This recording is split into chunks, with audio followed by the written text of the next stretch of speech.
The U.S. Navy has rescued 128 Somali migrants from a rickety boat in the Mediterranean Sea.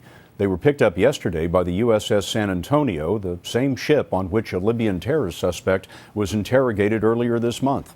Today, the migrants were transferred to Maltese authorities. The Somalis are just the latest to attempt the perilous journey from Africa in hopes of a better life on the Italian island of Lampedusa. More than 500 have died in 2 shipwrecks this month, and yet they keep trying. Allan Pizzey went to Lampedusa to find out why.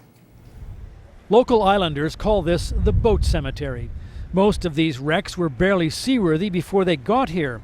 Desperate migrants fleeing the war in Syria or poverty and violence in Africa paid smugglers more than $1,000 each to be packed into the holds and onto the decks. Life jackets were as rare as pity. This Syrian couple arrived 2 days ago from Libya, still too fearful to have their faces shown. They fled from the Damascus suburb that came under chemical attack. The boat that was supposed to bring them to Europe was only 50 feet long and packed with 300 others, so they tried to back out. So we told them, no, we will not, it's dangerous, we will not go there, but they have a gun. And another people told me, if you don't go, if you want to stay, they will shoot you. This monument is known locally as the Gateway to Europe. It was erected to symbolize what so many migrants are willing to risk their lives to step through. It sits on the southernmost tip of Lampedusa Island, barely 65 miles from the coast of Africa.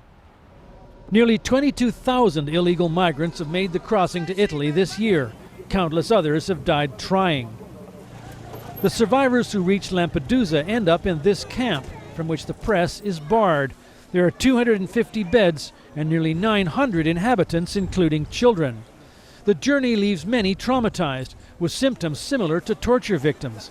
Allan Pizzey is a psychotherapist with an international charity. They feel guilty that they have survived. Yes, also because they say, okay, why am I here and other people are not here anymore? Was it possible to do something more? Could I save someone? But the danger and uncertainty has done nothing to slow the flood of migrants trying to find a better future.